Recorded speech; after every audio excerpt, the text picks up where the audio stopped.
Hola, soy Miguel López Moreno, soy dietista nutricionista y actualmente me encuentro realizando una tesis doctoral en ciencias de la alimentación. Del mismo modo, podéis encontrarme en redes sociales, sobre todo en Instagram, con el nombre de NutreConciencia, en el cual intento divulgar contenido científico de una forma comprensible y amena. En la charla o ponencia que nos concierne, vamos a hablar de una cuestión que considero que es de sumo interés y relevancia, que es la pregunta de por qué engordamos. Una pregunta cuya respuesta puede parecer relativamente fácil o obvia, pero como vamos a ir viendo a lo largo de esta charla, de esta ponencia, vamos a comprender la complejidad que entraña el control del peso corporal y la infinidad de factores que están involucrados en el mismo. Si empezamos a desarrollar toda esta cuestión, siempre me gusta entender un poco de dónde venimos para de tal forma desarrollar o comprender el estado actual. Así debemos tener en consideración que la alimentación es una necesidad básica del ser humano, de tal forma que es esencial para la vida y como tal es una conducta que se ve reforzada como un mecanismo adaptativo para que dicha conducta o dicho hábito se siga produciendo a posteriori o en momentos futuros de la vida. Así, esta relación o esta conducta reforzada tenía sentido en nuestros antepasados, donde lo habitual o la alimentación se basaba en un mecanismo de supervivencia y sobre todo esta conducta reforzada iba a permitir o iba a ser de interés para promover la búsqueda de alimentos en contextos o en entornos en los cuales existía de forma común un desabastecimiento de los mismos. Entonces, esto, como podemos todos ser bastante conscientes, ha cambiado de forma bastante llamativa, en el cual vivimos en un entorno o en una realidad que podemos considerar que es multisensorial, en el sentido de que estamos inmersos en multitud de estímulos que están relacionados de forma directa o indirecta con la alimentación y que van a impactar o van a tener una relación importante con la alimentación en ese proceso de hambre y saciedad y en última instancia en el control del peso corporal. Así, si empezamos ya a analizar el control del mismo, del peso corporal, siempre me gusta hablar de un autor que es Stephen Guyenet, el cual es un neurocientífico que aborda esos entresijos neurológicos que están involucrados en la ingesta de alimentos y todos los procesos a nivel neurológico principalmente que ello conlleva. Este autor, además de multitud de publicaciones científicas, también tiene un libro de divulgación que explica todo esto de una forma más comprensible y amena, pero si nos ceñimos a la publicación científica que aparece en la pantalla, incluye una figura que aparece de forma bastante ilustrativa este proceso de ingesta o desencadenantes tras la ingesta de un alimento. De tal forma que, como podemos observar, cuando ingerimos un alimento se va a producir una cascada o una serie de mecanismos involucrados o con la finalidad, mejor dicho, de controlar dicha ingesta de alimentos. O dicho de otra forma, cuando ingerimos un alimento se van a producir una serie de hormonas, entre otros productos, hormonas como puede ser la insulina o la leptina, la cual van a estar destinados con la finalidad de evitar o controlar la ingesta de alimentos en este caso y dar esa sensación de saciedad que van a evitar que se produzca una ingesta desmedida de los mismos y que en última instancia pudiese ocasionar de forma cronificada un estado patológico. Esto, digamos, en una situación, si nos vamos a la situación opuesta, como podría ser un estado de ayuna, en este caso, pues, por ejemplo, lo que ocurriría es que diferentes hormonas, como podría ser la grelina, se vería aumentada, induciendo esa sensación de hambre y que en última instancia provocaría o desencadenaría la ingesta de alimentos como un mecanismo para conseguir esa homeostasis del peso corporal. Esto es un poco lo que pasaría dentro del organismo, pero claro, la complejidad que entraña esta cuestión viene cuando consideramos otra multitud de factores que están involucrados en el mismo. Factores como pueden ser factores ambientales, que son entre los que podemos destacar factores sociales o conductuales, incluso la dieta en sí misma también es relevante, factores genéticos, como pueden ser polimorfismos de un solo nucleótido, que van a modular la expresión de diferentes genes, que van a su vez a expresar proteínas, que van a estar involucradas de una forma u otra a diferentes niveles de toda esta cascada o todos estos desencadenantes que se suceden tras la ingesta de un alimento. Y también podemos destacar factores fisiológicos como puede ser la crononutrición, esos ritmos circadianos que posteriormente vamos a ver un poco, y también la microbiota que también va a tener un papel relevante sobre el control de la ingesta. Si seguimos avanzando, esto sobre este control de la ingesta de alimentos se ha desarrollado, se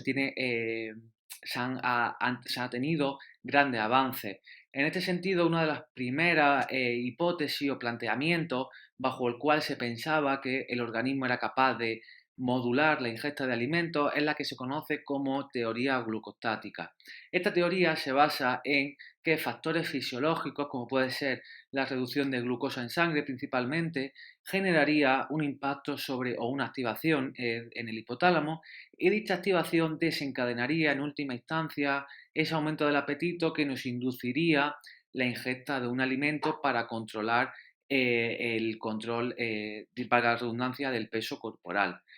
Como hemos empezado a hablar y como veremos más a continuación, esta es una visión limitada o secada de la realidad, ya que existen multitud de factores que están involucrados en este ciclo, en este control del hambre y la saciedad, y ceñirnos únicamente a un factor fisiológico específico, como puede ser la glucosa, es limitado y nos impide realmente tener en cuenta la multitud de factores involucrados sobre el mismo. Así, si hacemos un pequeño viaje por todo ese recorrido, desde que ingerimos un alimento hasta que nuestro cuerpo va a desencadenar una respuesta, pues cuando ingerimos un alimento, en ese tracto gastrointestinal, esa comida llegaría al estómago, en la cual produciría una distensión gástrica reconocida por receptores específicos, como pueden ser los mecanorreceptores, y mandarían una información al cerebro que posteriormente integraría y procesaría dicha información. Del mismo modo, en el intestino también se producirían una serie de péptidos intestinales, como pueden ser la colecistoquinina, el GLP-1, que también van a tener un impacto o que van a enviar esa información al cerebro, y ante la presencia de ese alimento por el tracto gastrointestinal, en el páncreas también se liberarían otra serie de péptidos, como los péptidos pancreáticos en este caso, como podría ser por ejemplo la amilina, que también enviarían dicha información al cerebro. Así, toda esta información, todos estos inputs, llegarían al cerebro, en el cual se encontraría un regulador que estaría en última instancia involucrado en este control homeostático, que es en concreto el hipotálamo, que es este regulador energético, y que va a recibir toda esa información procedente del proceso digestivo, como hemos hablado antes, del proceso metabólico, a través de todas esas hormonas y esos productos que se van a generar y que van a señalizar o van a tener como diana el hipotálamo, también incluso la memoria o también los sentidos, van a ser relevantes en esa información que le va a llegar al hipotálamo, que va a integrar toda esta, bueno, va a procesar e integrar toda esta información para generar una respuesta ante dicha situación con la instancia o con el objetivo de encontrar esa homeostasis del peso corporal. Asimismo, en el hipotálamo podemos destacar dos neuronas principalmente. Una es esas neuronas liberadoras de neuropéptido I, proteína RG-AGOT, en el cual son hormonas oresigénicas, es decir, son inductoras del apetito. En contrapartida, también encontramos neuronas PON, que van a ser neuronas anoresigénicas, es decir, van a ser inductoras de la saciedad. Entonces, en función de la activación en mayor medida de unas u otras, va a desencadenar esa sensación de apetito o hambre en mayor o menor instancia en función de dicha activación. Asimismo, este sería un poco el mecanismo homeostático. También tenemos, y es súper importante tener en consideración otro mecanismo, que es el mecanismo hedónico, ese sistema de recompensa asociado a la sensación de gratificación que nos puede producir la ingesta de un alimento. Y si empezamos a tener en cuenta lo que hemos hablado inicialmente, cuando ingerimos un alimento, tenemos que tener en cuenta que dicha alimentación es una función básica del ser humano. Quiere decir que como consecuencia va a producir placer como un mecanismo adaptativo para reforzar dicha conducta. Esto es algo que con la evolución se ha ido perfeccionando y mejorando de tal forma que nos va, como he comentado, a reforzar esa conducta y también, y esto es súper importante considerar, es un mecanismo para identificar esos alimentos que van a ser más densos energéticamente, más palatables, como también veremos a continuación, y que por tanto vamos a identificar como de mayor interés, ya que el aporte energético va a ser mayor, entendiéndolo en un entorno de déficit o carencia de alimentos. Así, si tenemos que remarcar áreas del cerebro, aunque esto es mucho más complejo y hay multitud de áreas involucradas, pero si tenemos que destacar algunas de ellas, en este mecanismo hedónico podemos reseñar o remarcar la corteza orbifrontal, que está involucrada en esa toma de decisiones o el valor de recompensa asociado a la comida. También podemos destacar la amígdala, también la ínsula anterior y el núcleo caudado, entre otras partes involucradas en este sistema de recompensa. Asimismo, uno de los autores que más han aportado conocimiento en esta área o en este mecanismo hedónico es Wolfram Schul, el cual es un neurocientífico de Cambridge que ha avanzado mucho y sobre todo en este mecanismo hedónico asociado a la ingesta de alimentos. Él ha trabajado con modelos animales, en mayor medida con monos, y entre la multitud de estudios y ensayos realizados, destaca unos realizados en monos, mejor dicho, en el cual es realmente ejemplificante de lo que vamos a ver o llamativo, ya que él lo que hacía o lo que hizo en este ensayo fue la emisión de un sonido y asociado a la emisión de este sonido eh, les daba a los animales una bebida azucarada, un zumo con azúcar y se pudo comprobar cómo tras esta secuencia, pues asociado a la ingesta del alimento, se provocaba o se inducía una activación de las neuronas dopaminérgicas. Ante esta inducción, era lo que iba a provocar esa dopamina y generando ese entorno de gratificación, de recompensa asociado a la ingesta de alimentos, pero lo que es realmente llamativo, de interés, es cómo o lo que observó es que tras varias secuencias repetidas de esta asociación entre el sonido y la ingesta de alimentos,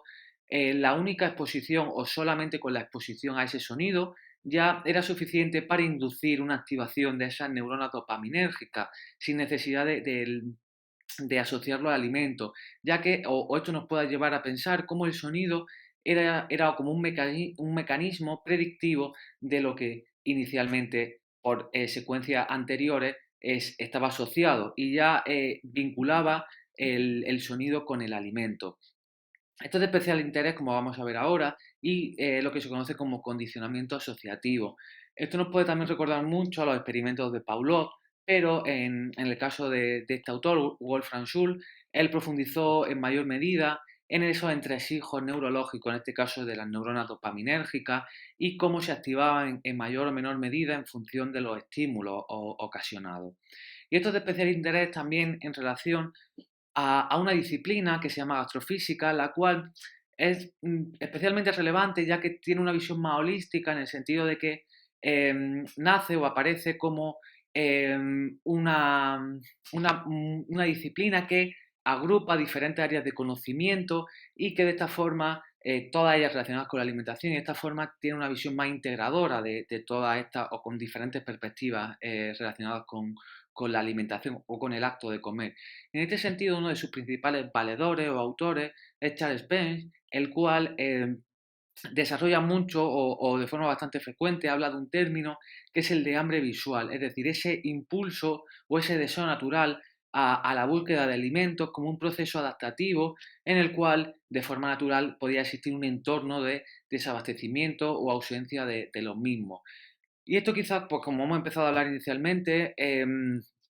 tenía sentido en un entorno en el cual no había alimentos en exceso. Esto en la realidad, como hemos visto, pues ha cambiado, o como cada vez somos más conscientes, en la realidad es mucho más compleja y vivimos inmersos en una sociedad en la cual ese estímulo a través de los alimentos es constante de forma directa e indirecta. Y muy relacionado con este condicionamiento asociativo, todos hemos sido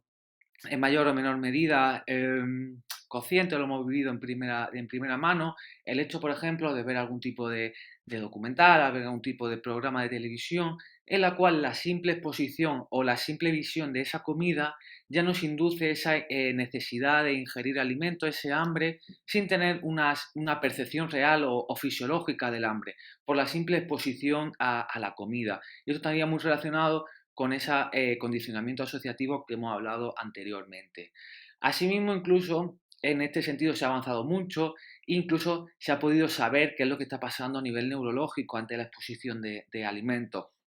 De tal forma que en este metaanálisis, en el cual se recopilaron hasta 17 estudios de neuroimagen, en el cual se vieron las diferentes activaciones de áreas del cerebro en función de la exposición a alimentos y sobre todo a alimentos más palatables o más ricos energéticamente, se pudo comprobar cómo la simple exposición a la comida y sobre todo a alimentos palatables inducía o era suficiente, una condición suficiente para provocar una activación de diferentes áreas involucradas con este sistema de recompensa o sistema hedónico. Asimismo, incluso, esto se ha podido comprobar en diferentes trabajos y se recopilan en este metaanálisis, cómo esto puede variar incluso en función del peso corporal, de tal forma que en la visualización de imágenes vinculadas a alimentos, en personas que tienen una con obesidad, incluso se ha podido ver cómo esa activación es aún mayor de la que se ve o de la que se ha podido observar en personas con normopeso, pudiendo explicarse, entre otros motivos, por esa disrupción o esa inflamación de bajo grado, entre otros posibles procesos fisiológicos que pudieran estar asociados con una alteración de este sistema de recompensa, entre otros muchos factores vinculados al mismo. Así, en este sistema o mecanismo hedónico, podemos comentar que principalmente existen dos neurotransmisores. Sobre todo, los más conocidos pues, son esos péptidos opioides y la dopamina. En el caso de la dopamina, está más asociada o vinculada a ese aspecto motivacional o ese deseo hacia el alimento, hacia la comida. En cambio, los péptidos opioides están más asociados o más vinculados al valor hedónico asociado a la ingesta de alimentos. Como he dicho, esto es un poco sobre, o estos dos neurotransmisores son sobre los cuales se tiene mayor conocimiento o mayor bagaje a nivel de la literatura científica. Pero también es cierto que cada vez más tenemos constancia de la complejidad de toda esta cuestión y de que muchas veces hablamos del mecanismo homeostático y este mecanismo hedónico como separados, pero realmente tienen una mayor integración y están vinculados en mayor medida. Y un claro ejemplo es este estudio, también bastante reciente, en el cual los autores comentan cómo la serotonina, que es un neurotransmisor vinculado en mayor medida a ese sistema homeostático, pudiera también estar vinculado al sistema hedónico, es decir, podría estar involucrado en ambas situaciones. Y esto hace más que demostrar la integración de ambos mecanismos y la complejidad que entraña esta regulación del hambre y la saciedad. Así, si empezamos ya a ver estudios que realmente hayan evaluado esto, quizás vamos a ver dos estados fisiológicos totalmente opuestos y uno de los estudios más conocidos, esos estudios clásicos que aportaron un gran conocimiento, una gran base a todo este desarrollo del control del peso corporal. Uno de ellos es el estudio realizado eh, por Ethan Shin, el cual abordó o estudió en prisioneros de la cárcel de Vermont y lo que intentó en estos sujetos fue inducirles un incremento del peso corporal del 25%. Un incremento del peso corporal en el cual fue con una ingesta al libitum, es decir, que podían ingerir tanta comida como quisieran y aunque por la época en la que se realizó no había métodos o recursos, mejor dicho, que permitiesen un control más exhaustivo de la ingesta de la comida. Sí que es verdad que los autores en un estudio posterior sugieren que algunos de los sujetos pudieron llegar a tomar incluso 10.000 kilocalorías, aunque esto no deja de ser una suposición, ya que realmente no se validó, no se utilizó un cuestionario o algún tipo de registro que realmente nos pudiese demostrar dicha ingesta. Aún así, independientemente de esto, una de las cosas interesantes es que también existía un valor motivacional, ya que los autores sugieren que entre los sujetos, o cuando se reclutaron, mejor dicho, se les sugirió que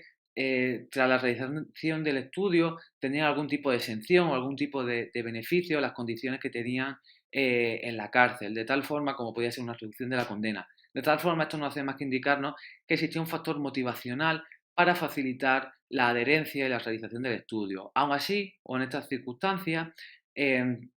lo interesante es que ninguno de los participantes fue capaz de alcanzar o incrementar su peso en un porcentaje superior al 25%. De media subieron 16,2 kilos y la mayoría incrementaron su peso entre un 22, 23, 21% e incluso hubo sujetos que fueron incapaces de superar el 20%. Esto es bastante llamativo, ya que en cierto modo nos puede inducir, y también teniendo en cuenta que posteriormente, tras la realización de esta intervención para subir o incrementar el peso corporal, la mayoría de sujetos volvieron a recuperar o volvieron al estado inicial de partida, es decir, que perdieron todo ese peso que habían ganado durante la intervención. Esto nos puede hacer pensar cómo cuando se producen ingestas libitum en condiciones normales, em, esos mecanismos homeostáticos de esas neuronas dopaminérgicas, o sea, anoresigénicas y oresigénicas, van en cierto modo a regular y que van a controlar que no se produzca una ingesta desmedida hasta llegar aguda, o sea, de forma a corto plazo, y que de esta ingesta desmedida como consecuencia se produzca un estado patológico. También aquí pueden entrar en juego algún tipo de adaptación adaptativa, esa termogénesis adaptativa, otro tipo de circunstancias que también pudiesen ayudarnos a entender estos resultados. Asimismo, también creo que es bastante importante considerar el contexto en el que se desarrolló este estudio, ya que he comentado que eran sobre prisioneros en el cual era un entorno diferente o al que podemos encontrar en la vida real. De tal forma que el tipo de alimentos que pudieran consumir, esa exposición a la comida que sería discontinua, no como como puede pasar en la vida real, donde tenemos una exposición continua a la comida, esa regularidad, factores sociales que también pudieran estar involucrados en la mayor o menor capacidad para realizar el estudio de forma adecuada o en los resultados que se obtuvieron. Asimismo, si ponemos este estudio clásico en contraposición con otros de los estudios que también han aportado gran conocimiento sobre estos procesos de hambre y saciedad, es el estudio de Minnesota realizado por Ansel Keys, el cual justamente intentó inducir el estado opuesto. Es decir, realizó reclutando a 36 sujetos, intentó inducir una restricción severa en el cual se buscaba una pérdida de peso del 25% en 24 semanas de duración. Lo llamativo de este trabajo, sobre todo en lo que nos concierne ahora, es que principalmente posteriormente a este estudio salieron varios, han salido multitud de trabajos y en uno de ellos bastante llamativo que se publicó en 2005, se recabaron, se incluyeron, integraron diferentes declaraciones de algunos de los participantes de este estudio de Minnesota. Y llama bastante la atención cómo lo que aparece aquí son justamente el literal las declaraciones que se incluyeron en el estudio. Y uno de los participantes sugiere o comenta cómo ante esa restricción severa de comida, eh, los alimentos, la ingesta de alimentos, se convirtió en la única cosa central de la vida y digamos que apareció ese instinto básico del ser humano ante la necesidad de ingerir alimentos como un mecanismo de supervivencia. Entonces esto es también bastante llamativo, también teniendo en cuenta esa conducta reforzada y ante la ausencia de alimentos, la comida se incluyó o apareció o emergió como un mecanismo de supervivencia. Asimismo, en este estudio, en el siguiente, se hizo una segunda fase en la cual se buscó o se intentó inducir que los sujetos recuperasen el peso que habían perdido. Y también llama bastante la atención, como en el estudio que he comentado antes, uno de los participantes comenta cómo, a pesar de empezar a ingerir diferentes, o sea, una cantidad de alimentos mayor para recuperar el peso, esa sensación de hambre no se alivió, es decir, de forma o intenta sugerir cómo probablemente ese sistema de homeostasis probablemente se había alterado, había existido algún tipo de disrupción, la cual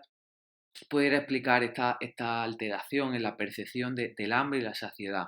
Todo esto o estos dos estados o estos dos estudios que confrontaron situaciones fisiológicas totalmente opuestas, nos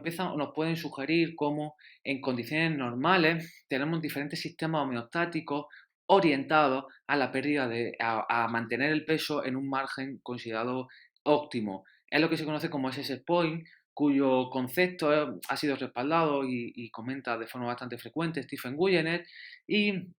esto sería lo que aparecería en condiciones normales. La problemática viene cuando, ante la presencia de alimentos hiperpalatables, en ese ambiente obesogénico y también diferentes factores sociales o mentales que pudieran o que ocasionan un impacto o un efecto negativo sobre estos sistemas homeostáticos y de recompensa que en última instancia provocarían esa mayor ingesta de alimentos y como consecuencia ese estado o ese incremento del tejido adiposo. Y esto sería una relación incluso bidireccional, tanto en cuanto esa elevada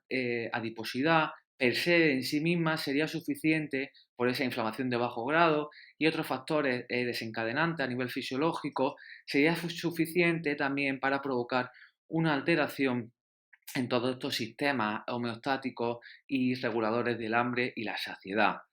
Si seguimos avanzando, profundizando en todos esos entresijos involucrados en estos mecanismos, una de las principales hormonas sobre las cuales más conocimiento se tiene en la literatura científica es la leptina.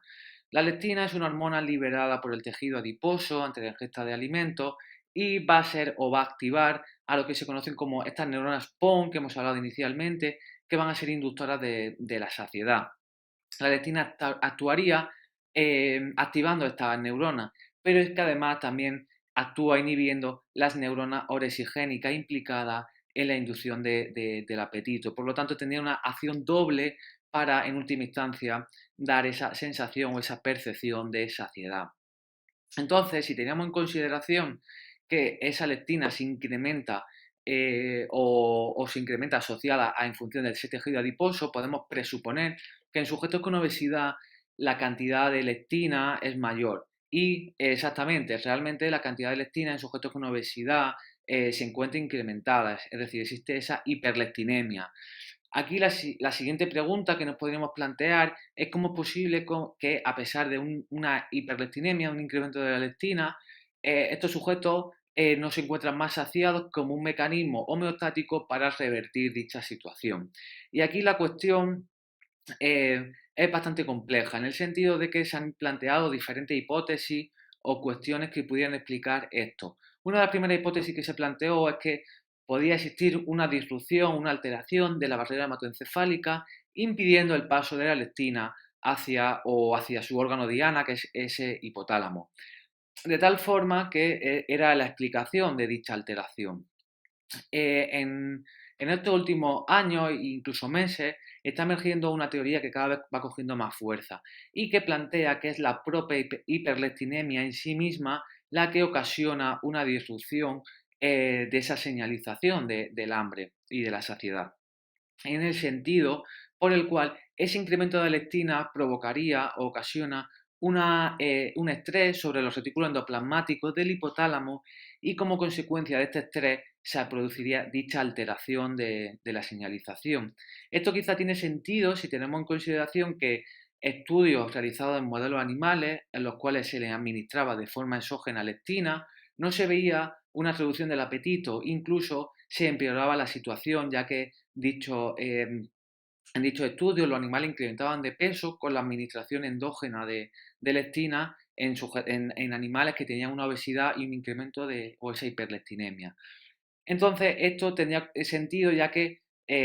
aumentar la cantidad de leptina en un estado de hiperleptinemia lo que hace es agravar aún más ese estrés sobre la señalización de la leptina sobre el hipotálamo. Entonces, esto cambiaría por completo el paradigma bajo el cual se enfocan las diferentes terapias para actuar ante esta situación, de tal forma que el objetivo en este caso sería reducir los niveles de leptina a un rango que se considera óptimo o adecuado. Por ello, a nivel farmacológico, estos autores, además del estilo de vida, a nivel farmacológico, estos autores sugieren que la cirugía bariátrica, utilizar anticuerpos frente a la leptina, podría ser mecanismos para reducir los niveles de leptina hasta un rango considerado como adecuado u óptimo. Esta es una teoría que cada vez va cogiendo más fuerza y también este estudio reciente refuerzan o remarcan la importancia de esa homeostasis de la leptina, de tal forma que cuando se produce un bloqueo completo de los receptores de leptina, reduciendo a nivel farmacológico, reduciendo de forma reseñable o importante la leptina en sangre. De esta forma lo que se provoca es un agravamiento, un empeoramiento de la señalización de la leptina. En cambio, si se provoca o se produce un bloqueo parcial de estos niveles de leptina, lo que se consigue es acercar o mantener en la leptina en unos rangos considerados como óptimos, en el cual sí que se revierte la situación y estos sujetos, sobre todo se ha estudiado en modelos animales, estos animales revierten y reducen su peso corporal y se consigue volver a un estado considerado como adecuado. Así, la otra hormona en contrapartida es la grelina. La grelina justamente va a hacer el efecto opuesto, ya que va a activar las neuronas que son oresigénicas, es decir, son inductoras del apetito. Así como pasaba en el caso de la leptina, en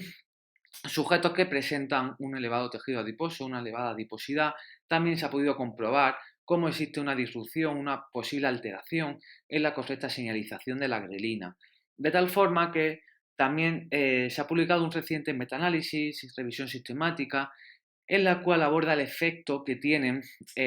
diferentes intervenciones relacionadas con el estrés sobre la liberación o la actuación de la grelina. Ya que la grelina es también bastante interesante, que la grelina ya no solamente actúa sobre la percepción de ese hambre, sino que también tiene una acción importante sobre la respuesta de forma aguda al estrés, liberándose como consecuencia de un estado de estrés. De tal forma que en esta revisión sistemática, metaanálisis, en la cual se recopilaron diferentes estudios en los cuales se realizaban intervenciones de estrés, tanto estrés físico, en este caso era sobre todo con baño en agua fría, como estrés mental, con diferentes tipos de test cognitivos y demás, lo que se observaba es cómo de forma aguda se produce un incremento en los niveles de grelina. Lo interesante es que estos niveles de grelina son solamente de forma aguda, ya que pasados unos minutos estos niveles empiezan a bajar, a disminuirse hasta conseguir unos valores basales. Lo llamativo que se observa en esta revisión sistemática es como en sujetos con obesidad el incremento de la grelina es aún mayor, en una magnitud mayor y además se ve prolongada en el tiempo. Y esto pudiera sugerir o explicar en parte esa diferente percepción o esa alteración en la sensación de hambre en sujetos con obesidad y más aún en un entorno en el cual existe un incremento del estrés o la importancia de la salud mental, como vamos a ver ahora, y la vinculación de ambas condiciones y la importancia de actuar sobre ellas. Asimismo, la otra hormona también muy relacionada, la última que vamos a hablar, es el cortisol. El cortisol, o lo que se conoce como hormona del estrés, tiene su propio ritmo circadiano, en el cual o bajo el cual se incrementa al amanecer o conforme nos despertamos, reduciendo a lo largo del día esos niveles en condiciones normales.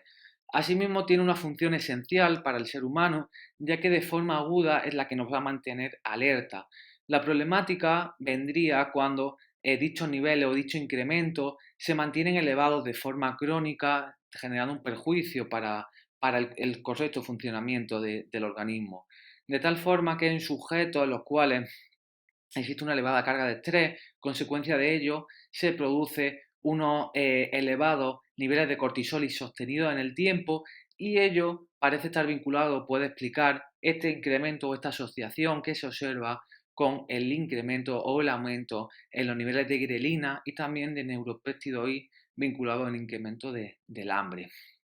Así incluso cada vez más trabajos empiezan a vislumbrar o descifrar la posible relación, de tal forma que en este estudio, en esta revisión de Nature de hace un par de años, pudieron comprobar o integrar cómo el estrés pudiera estar relacionado con el control de la ingesta energética, de tal forma que ante situaciones de estrés se puede producir un incremento o mejor dicho una activación de la amígdala central y de tal forma dicha activación desencadenar en una liberación de neuropéptido-I que en última instancia generaría esa mayor sensación o percepción de hambre y en última instancia el incremento en la ingesta energética. De tal forma que esto no hace más que también remarcar la importancia de otra multitud de factores y uno de ellos, y sobre el cual cada vez se tiene más conocimiento, es esa cronobiología, la importancia del descanso y en esta revisión sistemática metaanálisis reciente recopilaron diferentes estudios o la posible asociación entre el descanso y más en concreto la duración del mismo y o la relación que tiene con, con las diferentes hormonas involucradas en el apetito. De tal forma que en este trabajo pudieron observar cómo existe o se comprobaba una asociación significativa entre la privación del sueño y diferentes o estas hormonas del apetito y en mayor medida con la correcta o una, mejor dicho, una alteración de la leptina y de la grelina. De tal forma que esta asociación parece ser, o no podemos entender si una es la causa única de la otra, sino que probablemente sea una relación bidireccional y lo que sí que estos autores sugieren es que dicha asociación parece estar modulada o mediada en cierto modo por el estrés y más en concreto por el cortisol, ya que el propio cortisol, ese incremento sostenido en el tiempo crónico de cortisol, puede estar o está vinculado con esa privación del sueño, esa disrupción de la calidad del sueño y la cantidad de esos sueños diarios, y también en la correcta o una posible alteración en la señalización de esta leptina y de esta grelina. Así, esto también cada vez nos hace más conscientes de otros factores y también uno de ellos, sobre también el cual cada vez aparecen cada vez más estudios remarcando su importancia, es la salud mental. En este sentido, cada vez tenemos más estudios y uno de ellos, bastante reciente, remarcó o observó en sujetos belgas como hasta un 46% tenía un exceso de peso y además también en mayor medida un 66% se encontraba en riesgo de depresión o ansiedad. Lo llamativo de este estudio es que intenta observar o comprobar diferentes factores que fueran moduladores o que estuvieran vinculados o pudieran explicar la asociación entre la salud mental y el exceso de peso. De tal forma que llama la atención cómo en esta asociación eh, moduladores, como pueden ser los trastornos de la conducta alimentaria, la ausencia de ejercicio físico o el sueño, parecen en este caso estar o actuar mediando dicha asociación. De tal forma, o como ejemplo, una pobre salud mental, una alteración o un incremento en el riesgo de depresión o ansiedad, se asocia a un incremento de trastornos de la alimentación, de la conducta alimentaria, y estos trastornos pueden estar vinculados, pueden explicarnos en cierto modo la asociación que tiene con el incremento del peso corporal. Y asimismo, otro estudio también bastante reciente y que pone esto en constancia de la importancia que tiene, es un trabajo en el cual se realizó sobre mujeres que tenían sobrepeso u obesidad y bajo ingreso y que fueron reclutadas para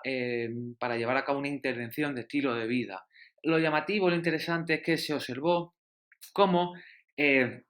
el estrés era uno de los principales mecanismos por el cual se explicaba el incremento en el consumo de alimentos de baja calidad nutricional y por el cual estos autores también remarcan cómo factores psicosociales son fundamentales a la hora de abordar una mejora de la composición corporal y del estilo de vida y tener la necesidad de una visión más integradora y más holística en este sentido. Y asimismo, también como hemos empezado a hablar antes, la cronobiología nos da una perspectiva diferente también de la importancia que tiene ese descanso o esos ritmos circadianos de cada una de las hormonas sobre el correcto funcionamiento del organismo. Y en este trabajo, también bastante llamativo, se cogió a trabajadores que tenían, valga la redundancia, trabajo a turno y se pudo comprobar cómo el 71% reportó que había cambiado o modificado su peso corporal desde dicho trabajo. Y lo interesante es que hasta de este 71%, el 83% incrementó su peso corporal. Y asimismo, un 87% declaró que tenía un sueño de baja calidad como consecuencia del trabajo. Lo llamativo en este sentido es que se pudo comprobar una asociación entre el sueño y un incremento del apetito que en última instancia pudiera explicar el incremento del peso. Y esto hace o nos puede sugerir como una disrupción, una alteración de esos ritmos circadianos, de ese descanso también, pudiera incrementar o alterar la relación el correcto funcionamiento de diferentes hormonas involucradas en el apetito, como podría ser en este caso la grelina. Y al final, si intentamos integrar todo, estos dos estudios nos muestran de forma bastante ilustrativa dos figuras en las cuales se intenta agrupar todos esos factores que tienen en mayor o menor medida un impacto sobre el control del peso corporal y de la ingesta. Y esto nos sirve para comprender la complejidad que ello entraña y cómo la posible alteración de uno de estos factores o mediadores puede ocasionar una disrupción del control de la ingesta o de, de esa hambre y saciedad, y en última instancia llevar a un estado patológico, de tal forma que es necesario comprender todo esto o todos esos factores involucrados a la hora de hacer un abordaje multidisciplinar de esa mejora o de tanto del estilo de vida como de la composición corporal. Así, esto hay un contexto o un estudio que, o mejor dicho, una tribu que nos puede explicar la importancia del entorno en el que nos encontramos a la hora del estilo de vida. Y es el caso de los indios Pima. Los indios Pima son una tribu que por diferentes situaciones fueron separados en dos asentamientos. Un asentamiento de estos indios Pima fueron o se localizó en una parte en Estados Unidos, cerca de Arizona, y como consecuencia de ello, pues adoptaron los hábitos, el estilo de vida occidental, característicos de Estados Unidos, y el otro asentamiento quedó en México, y estos pimas mexicanos sí que mantuvieron el estilo de vida, los hábitos tradicionales de dicha comunidad. Lo llamativo, lo realmente interesante y cifras dramáticas fue observar cómo la prevalencia de diabetes y de obesidad se incrementó de forma drástica en los indios pimas de Estados Unidos, que habían adoptado el estilo de vida el estilo de vida más occidental, tanto en comida, estilo de vida y todos esos factores vinculados al, a un correcto funcionamiento del organismo. De tal forma que se ha podido comprobar cómo los indios Pima en México, o sea, de Estados Unidos, tienen un incremento de diabetes 5,5 mayor que o sea, que su mismo, esa misma tribu, pero residentes en México con ese estilo de vida más tradicional, y el riesgo de obesidad se ha incrementado por 10. Y esto en el caso de un poco para remarcar la importancia de ese entorno en el que se encuentra, ya que hay que comprender que ese background genético, ese contexto genético es muy parecido y nos remarca la importancia de los hábitos. Y en este sentido, pues uno de los posibles desencadenantes de estos resultados es la modificación de la actividad física, ya que los PIMA mexicanos mantuvieron o mantienen, mejor dicho, unos niveles de actividad física mucho más altos que los PIMA de Estados Unidos, y que esto también pudiera explicar dichos resultados. Y de la misma forma, la alimentación en los indios PIMA mexicanos se basa, o es más tradicional, en el sentido que se basa en alimentos de origen vegetal, y en cambio los PIMA de Estados Unidos tienen una alimentación más occidental, que es rica en alimentos hiperpalatables, más densos energéticamente, y que pueden explicar dicho incremento tanto de esa diabetes como de la obesidad. Y muy vinculado a esto, un término que genera bastante controversia dentro de la comunidad científica, es el término de adicción a la comida. Debemos entender, o si analizamos qué significa adicción se define, o podemos conocer que adicción es el consumo compulsivo de una sustancia que va a generar una gratificación de forma aguda, a corto plazo, pero que va a tener unos efectos negativos sobre la salud a nivel mental, sobre cuando se produce, o dicha conducta se ve reproducida a largo plazo. En este sentido, como hemos comentado, diferentes alimentos, sobre todo alimentos más hiperpalatables, generan una respuesta de recompensa. Y esta respuesta de recompensa, por ese sistema o mediado por ese mecanismo hedónico, cuando se mantiene o se cronifica, se mantiene de forma crónica en el tiempo, puede provocar, o algunos autores sugieren que se puede inducir una alteración en esos mecanismos de recompensa que hemos hablado, y más en concreto, entre otros factores que expliquen ello, una insensibilización en los receptores de dopamina, que van a ser los implicados en el correcto funcionamiento, la liberación de este neurotransmisor, que va a estar relacionado con esa gratificación asociada a la ingesta de alimentos. Asimismo,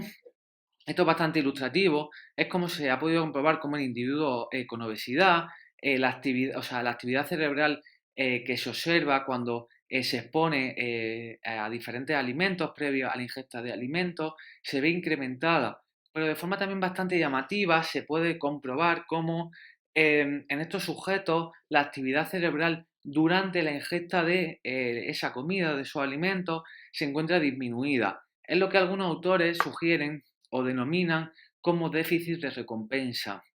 De tal forma, esto es algo que diferentes investigaciones han intentado abordar, qué es realmente lo que está pasando, y en este reciente trabajo, unos investigadores comentaron que podía ser uno de los mecanismos que explicaran dicha asociación o dicho efecto, era el menor número en los receptores de dopamina que se puede observar en estos sujetos, o para explicar cómo esa ingesta energética excesiva es consecuencia de un mecanismo de defensa. Asimismo, incluso se ha podido observar cómo en modelos animales, sobre todo en ratas, se puede comprobar cómo un consumo elevado y cronificado de esos alimentos más hiperpalatables, que generan esa mayor gratificación mental, son capaces o pueden inducir cambios epigenéticos, es decir, cambios en la expresión de diferentes genes y más en concreto de un incremento de delta 4. Este cambio epigenético de delta 4 se ha podido observar que es característico en síntomas similares al observado al fenómeno de adicción. También es importante en esto tener en consideración que esto se ha observado principalmente en animales y apenas hay estudios en humanos, y los pocos que se han realizado no han sido capaces de sustentar dichos cambios o dichas modificaciones epigenéticas. Asimismo, si empezamos ya a considerar las posibles limitaciones o qué nos puede dificultar hablar de adicción a la comida, debemos comprender que la comida es una necesidad básica y es una función esencial para el ser humano. Asimismo, no existe una adicción específica a un alimento en concreto, sino que suele ser más a un grupo de alimentos y sobre todo alimentos con una serie de características que vamos a ver más adelante. En contrapartida, sí que es cierto que se puede parecer o relacionar con una adicción clásica por la similitud en los mecanismos neurológicos que puede existir en ambas situaciones, y también que se parece en esos genotipos relacionados con los antojos o en la pérdida de control hacia ese tipo de comida que muchos sujetos pueden reportar. Asimismo, también la complejidad o la discordancia de opiniones en la comunidad científica deriva de que si nos ceñimos a ese manual que se conoce, o el más reciente, que es el DSM-5, que se utiliza como un manual de referencia para identificar y diagnosticar los principales trastornos mentales, en el cual en una de sus secciones incluye los trastornos de la conducta alimentaria. Y en este caso, entre todos ellos, el término adicción a la comida no aparece. Aparecen otros, como puede ser la anorexia o la bulimia, pero en el caso de la adicción a la comida no aparece dicha definición o no se identifica como un trastorno de la conducta alimentaria. Tanto así que por ello, diferentes autores quizás sugieren que la problemática de hablar de adicción a la comida viene en el término en sí, y que otros términos, como podría ser hablar de el proceso o sea, de la adicción al proceso en sí o a alimentos en concreto, esos alimentos más hiperpalatables, lo que pudieran ocasionar dicha problemática y no tanto el término adicción a la comida en sí mismo. Además, también tenemos que entender o podemos comprobar cómo existe un cuestionario validado, que es la escala de Yale, para evaluar o identificar la adicción a la comida, el cual contiene, o hay dos versiones, una simplificada de la inicial, que tenía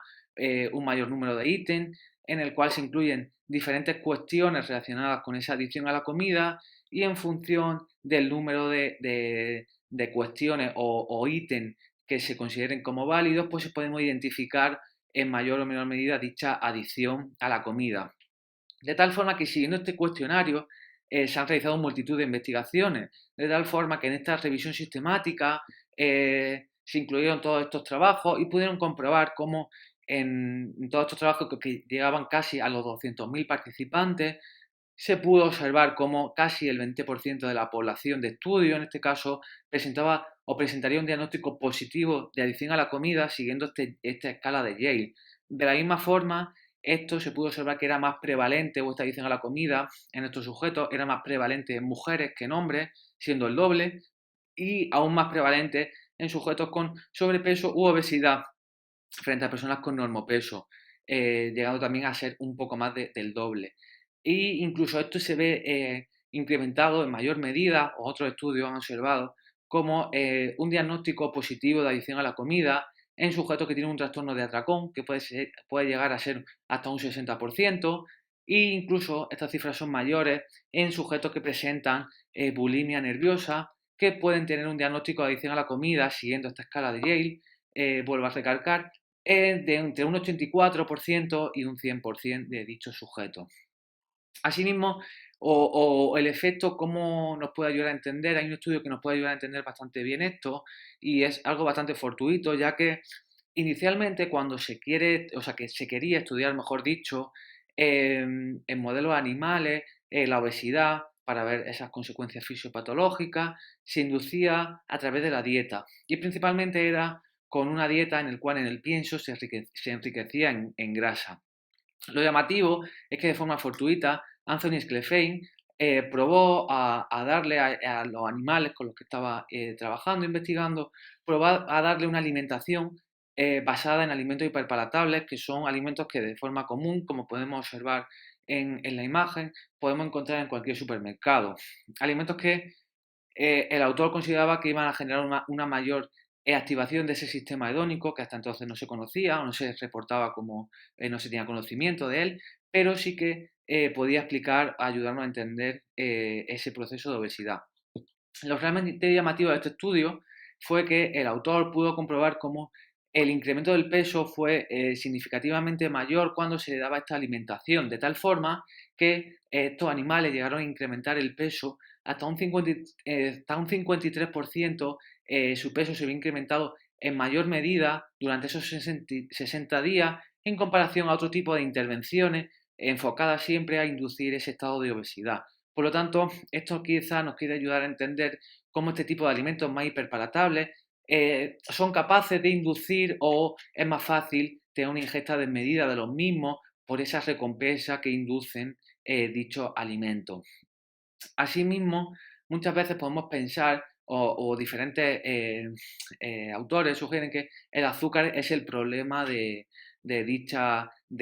adicción o esa ingesta desmedida de comida, de diferentes alimentos. La realidad es que es mucho más compleja y tal como apuntan cada vez más estudios, los alimentos más hiperpalatables que generan esa mayor recompensa son los que contienen una combinación óptima o adecuada de grasa y azúcar. De la misma forma, incluso yendo un paso más allá, hay un libro de divulgación que es bastante interesante en el sentido de que da una perspectiva diferente de Michael Moss, el cual habla de un concepto que se llama bliss point, el cual podemos entender como el algoritmo o la combinación óptima de grasa, azúcar y sal, bajo la cual vamos a conseguir optimizar o maximizar la palatabilidad, la textura y el aroma de un alimento. Por lo tanto, siendo estos tres ingredientes en mayor medida los detonantes de la gratificación o esa activación del sistema de recompensa. Y esto podemos observarlo de forma bastante ilustrativa con productos como pueden ser alguna galleta, las cuales si observamos su valor nutricional, además de un alto contenido en azúcar, que quizá el sabor que más percibimos, también tiene un contenido bastante elevado en grasa y su contenido en sal es también notorio. A pesar de que no se conciba como salado, la sal se incluye para potenciar el sabor del mismo y esa combinación óptima de esos tres ingredientes es lo que explica esa mayor satisfacción o esa mayor gratificación asociada a la ingesta de dicho alimento. Y para terminar y terminar de comprender todo esto, hay un estudio que ha abordado esta cuestión y que explica cómo en función de esos alimentos se puede explicar o sea, la diversidad o la heterogeneidad en la ingesta de los mismos. O sea, es uno de los estudios que más ha ayudado a entenderlo y es el realizado por Kevin Hall. Kevin Hall está especializado en todos estos procesos de esa ingesta de alimentos y cómo nuestro cuerpo es capaz de regular dicha ingesta En este estudio en cuestión es bastante ilustrativo, ya que cogió a 20 sujetos y los reclutó durante 28 días en un centro de investigación, de tal forma que pudo controlar de forma de una manera más minuciosa o exhaustiva los hábitos, la ingesta y el ejercicio físico que realizaban. De tal forma que la mitad de los sujetos durante un tiempo realizaron una dieta basada en alimentos ultraprocesados, siguiendo la clasificación NOVA, y la otra mitad siguió una dieta basada en alimentos que no eran ultraprocesados, siguiendo esta clasificación. Era un diseño crossover, es decir, que tras un proceso que se conoce como de lavado, pues la mitad de los sujetos durante un tiempo hacían un tipo de dieta y para posteriormente pasar a realizar la otra. Y esto también a nivel estadístico le da una mayor validez al estudio. De tal forma, lo interesante fue que se observó cómo conforme transcurría, o al terminar, mejor dicho, el estudio, la ingesta energética de ambos grupos fue significativamente mayor en los que siguieron o cuando siguieron una dieta alta en alimentos o basada, mejor dicho, en alimentos ultraprocesados. Y ello, consecuencia de ello, esto explica el incremento del peso observado teniendo en cuenta siempre que fue una ingesta al libitum, es decir, que podían ingerir tantos alimentos como quisieran y esa palatabilidad mayor pudiera explicar el mayor incremento de un alimento o de un grupo de alimentos frente al otro.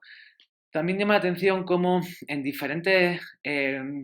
percepciones o marcadores, como puede ser el del hambre, esa sensación de llenado o satisfacción, no se observaron diferencias significativas en ambos grupos. Y tal y como sugieren los autores, otros factores como la velocidad a la que se ingería alimentos podían explicar en cierto modo las diferencias observadas, ya que el grupo que tomaba o cuando tomaban una dieta basada en alimentos ultraprocesados, la velocidad de ingesta fue muy superior, o fue superior, mejor dicho, a cuando tenían una ingesta basada en alimentos que no eran ultraprocesados.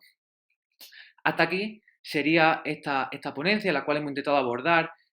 todos esos procesos, todo entresijos en el cual está involucrado el control del peso corporal. Espero que haya sido de interés y agradecer por la participación en este primer congreso de CEAN y dicho todo esto, espero muy pronto veros dentro de la plataforma.